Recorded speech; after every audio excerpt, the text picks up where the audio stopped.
गौरव झा के माँ, उनकी बहन और नैना यानी काजल रघवानी कहीं जाने की प्लानिंग कर रहे होते हैं। सब फैमिली लोग आ जाते हैं गाड़ी के पास। उसके बाद गौरव झा की माँ बोलती है कि तुम भी हम लोगों के साथ चलते तो अच्छा था, पर गौरव झा मना कर देते हैं और बोलते हैं कि काजल रघवानी उनको अच्छे से गाड़ी से ले जाएगी ड्राइविंग करके।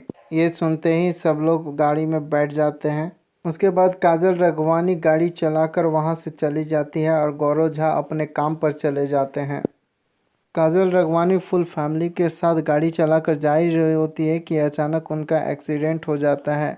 इधर गौरव झा जब अपने काम पे जा रहे होते हैं तो उन्हें उनकी माँ का कॉल आता है।